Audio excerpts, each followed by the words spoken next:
into the second hour of the show, and it's time now for our hashtag Africa Focus feature here on News and Views, where we bring you the most urgent and often underreported stories from across the continent of Africa. Today, we'll be turning our attention to a humanitarian emergency which is gripping much of East Africa.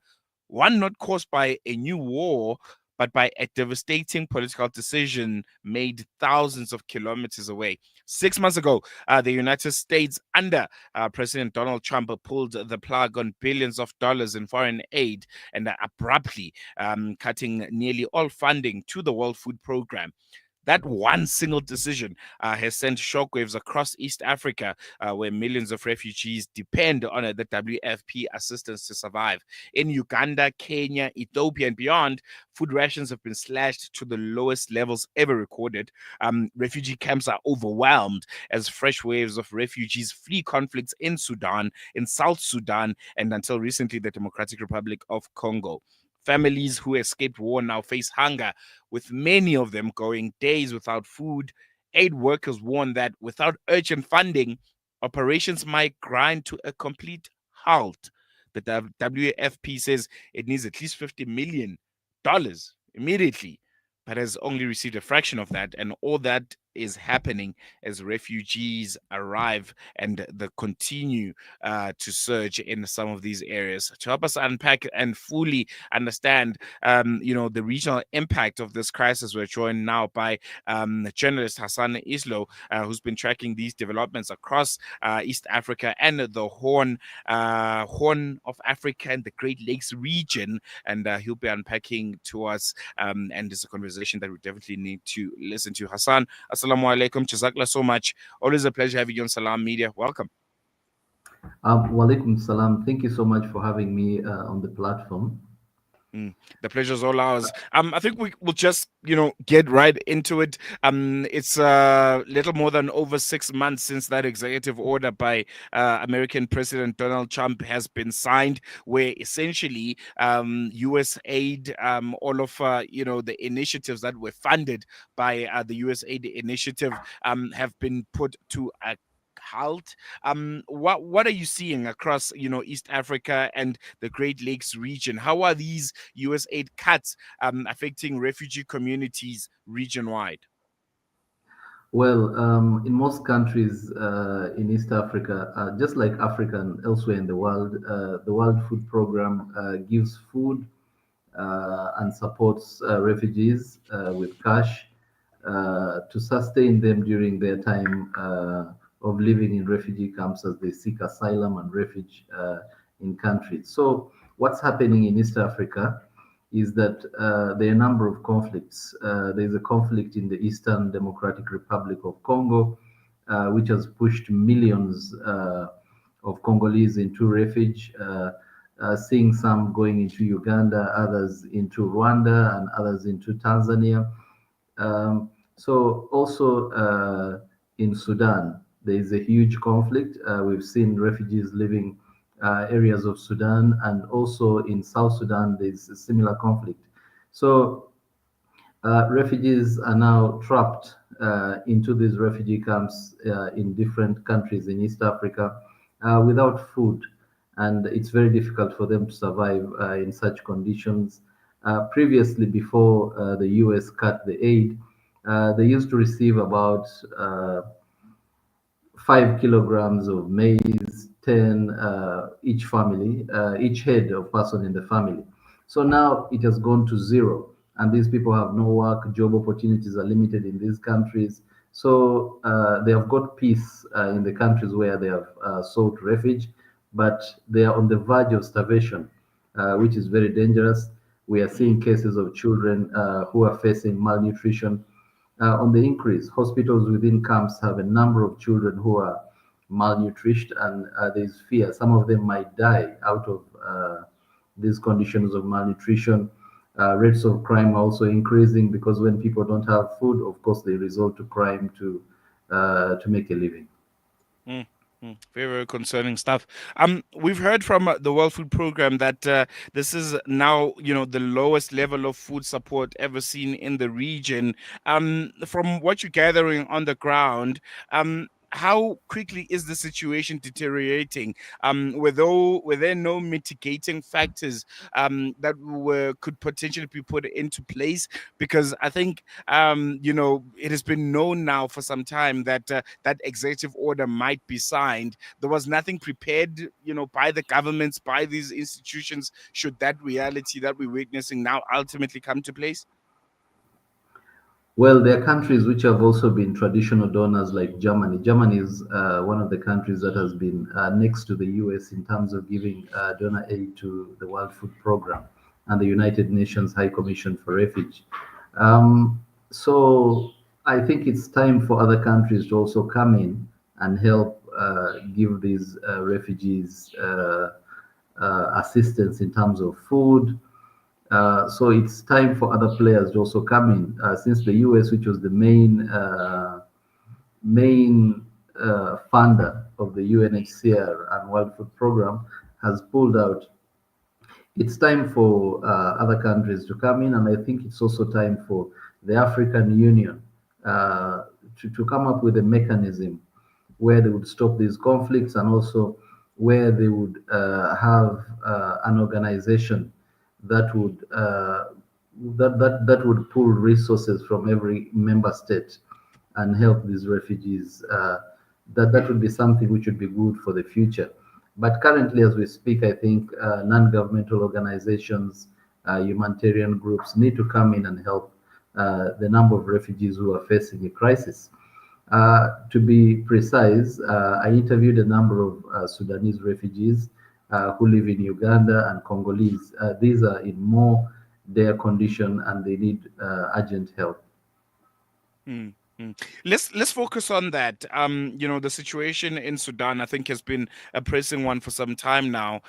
But it's one that is largely, going under the radar. It's not reported as much as you'd like it to. I think at this current moment, it's the biggest humanitarian crisis on the African continent. Can we maybe expand a bit on that, on Sudan? A bit of the politics, but most importantly, the humanitarian crisis that the people of Sudan are facing, and the impact that it also has on neighboring countries that are also not doing that well themselves. Absolutely. In Sudan, the conflict started about two years ago, and it's between the paramilitary group and the government forces. So it has pushed a lot of people out of the country, and it has displaced millions of people who are living in internally displaced people's camps. A number of Sudanese have fled to Egypt, they have fled to Ethiopia, they have fled to Uganda, and the situation continues to get out of hand. I think it's high time that uh, Arab countries, African countries, and our own humanitarian organizations within South Africa and Africa itself should come and give a hand and help these people. Unfortunately, we have a number of conflicts now in the world that are clouding what's happening in Sudan, because we have a major crisis, of course, in Gaza, the new crisis that's coming up in Iran, in Syria. So sometimes the crisis in Sudan gets doesn't get really much attention, but the people of Sudan are indeed suffering. And when you go to refugee camps in Uganda, in Kenya, in Ethiopia, and Egypt, you'll find that they're living in very, very tough conditions. So I think it's time for we as a people to come up and help those who are suffering. Mm, mm, mm. Um, how I'm hearing you speak, especially about some of the mitigating factors that could be put into place to almost cushion this blow by the cut of U.S. aid. And you called organizations like the African Union, a coordinated regional effort, perhaps like IGAD, for instance. But are we not, by doing that, absolving the governments themselves of these countries to the responsibilities that they have towards their people, towards their constituency? It's currently a big conversation here in South Africa, also because we are also feeling, the impact of the US aid cuts. Ours were largely focused on the health sector, particularly focusing on the HIV and AIDS pandemic that the country has been struggling with for a long time. Because of US aid funding, we've had, the biggest ARV rollout program in the world. And that's also under threat. And calls are being made to government now to say, hey, it's now your place to do what you were supposed to be doing in the first place. Shouldn't we now be calling for governments themselves, the leaders of these countries, to act, because that cushion of US funding, that tap has now run dry? Absolutely. I think it's a time for we as Africans to stop pushing our hands out, seeking handouts from the US and other Western countries, thinking they will bail us out all the time. I think it's a wake up call for we as Africans for especially our governments to start catering for its own people. For example, in South Africa, the issue of the HIV/AIDS problem. It's time for the government there to actually find a way of giving medication to its own people. Similarly, governments in these conflict areas should cater for their own people's needs. But when you look at the crisis in Sudan, Mm, uh, there is almost no existent government there which could cater for the people uh, who are fleeing these conflicts. And Sudan itself is in a very huge crisis. So we can we can exclude Sudan from the governments that need to take care of its own people. But these conflicts are indeed uncalled for. I think it's time for the African Union and Africa uh, as a continent to stop conflicts, to end these conflicts so that we can have peace, so that people can go back to their countries. That's one of the things I would think of. And when you look at the conflict in Eastern Congo, it's more complex, and the government in Kinshasa can do nothing to really help the refugees who are fleeing because they are fleeing out of their country. But when you look at last week, Friday, the US president mediated between the conflict in Eastern Congo, where the Congolese foreign minister and the Rwandese foreign minister uh, were there. And we hope that the conflict in Congo might now become history, if at all they implement the agreement that was signed. So, on the part of Congo, maybe the refugees might go back home and we might see the humanitarian crisis in the region go down. But the case of Sudan also needs urgent intervention. Perhaps the African Union should intervene and we see that peace returns there. And if they fail, then we could move to another step by involving the US and other Western countries. But it's time for Africans to solve their own problems. mm, no, definitely. And as you busy speaking, you're quoting, the African Union. I'm reminded of an initiative that they embarked on a few years ago. It was called the Silencing the Guns Initiative. It was aimed, to end all wars and conflicts in Africa by 2030, if I'm not mistaken. We are 5 years, before 2030. This flagship initiative, do, do you think, it's making inroads? Do you think there's any kind of effort that we can point at by the African Union that there is indeed the silencing of guns across the continent? Well, that one is quite a hard one, but we've seen reduction of conflicts in some countries. The African Union, for instance, has sent a peacekeeping mission in Somalia.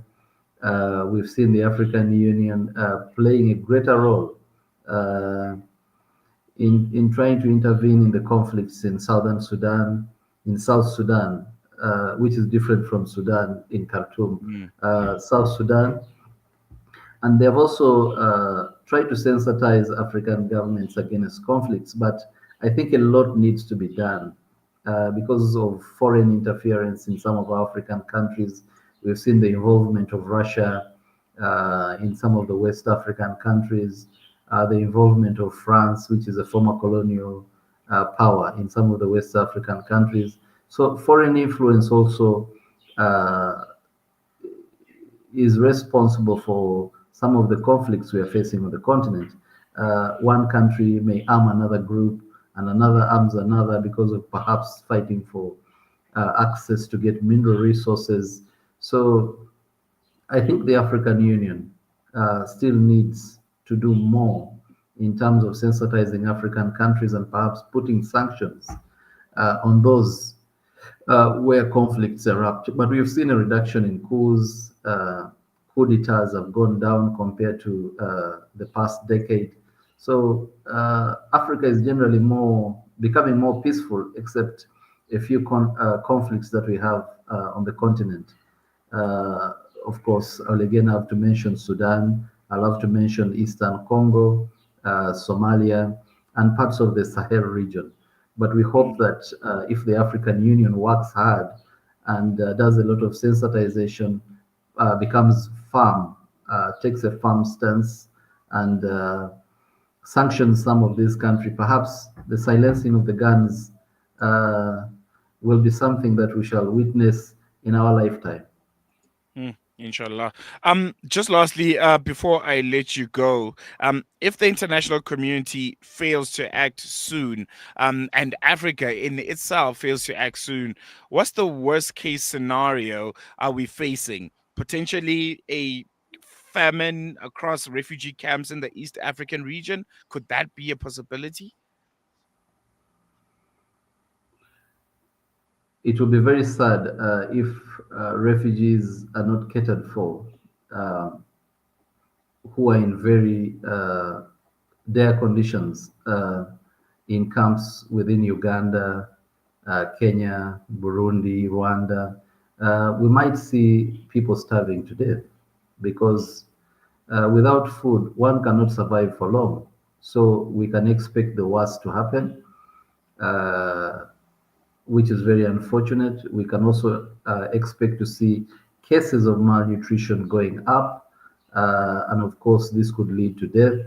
So we can expect the worst if the World Food Program, the UNHCR are not given the resources that they are demanding for to cater for the influx of refugees within the East and Horn of Africa region. Hmm. Hassan, Isilow, we're going to leave it on that note. Thank you so much, and Jazakallah for giving us your time. Really, really appreciate it. Thank you very much. That was a journalist with a key focus on East Africa, Hassan Islo, giving us the latest on, I think, a very, very devastating state of affairs. Looking on, what's happening in the Great Horn of Africa, that region, Sudan, Ethiopia, Somalia, Eritrea, and also going to the Great Lakes region, also Uganda, the Democratic Republic of Congo, Rwanda, and just the instability that's happening in that part of the world, and how ultimately the people are the ones that are suffering. And right now, the biggest blow to the people of that region is U.S. aid cuts. That executive order was signed 6 months ago, and I think finally we are now feeling the real and true effects of it. And yeah, it's not a nice picture. But again, it's up to the governments. Eh? It's up to the governments of some of these countries. I think at least Sudan, you can absorb them because there's no government that's in place right now. The country's embroiled in a civil war. But when you look at countries like Uganda, like the Democratic Republic of Congo, like South Sudan, there are governments there. And I think US aid or aid coming from US and other parts of the world have kind of made them lazy. It has made them lazy. They forgot that, hey, you actually have to cater to the people that have put you in power. South Africa also, I think we can't absolve ourselves from this organization. We have the biggest ARV rollout initiative in the world, and majority of it was funded by PEPFAR. PEPFAR, another division of American aid, and that has dried up. And there are concerns that a lot of South Africans that are living with HIV and AIDS might die because that funding has been cut, that tap has gone dry, and our government here at home doesn't have a plan, to mitigate, to cushion that blow. So yeah, I think this is a wake up call for the continent, to say you only have yourselves, like everyone else, and it's the governments of the day that need to cater to their people. Because aid won't come in forever. This whole Africa comes in cap in hand, it's done. It's tired. There's so much happening across the world that Africa is no longer the focus anymore. And there's little to go around. And I think the funding is going to interest now. That's where countries are kind of looking at. Whoever we give aid to, whoever we invest in, there must be a political interest. We must be getting something in return. It's no longer for, the goodness of our hearts. Going to take a quick break. When we come back, news and views continues.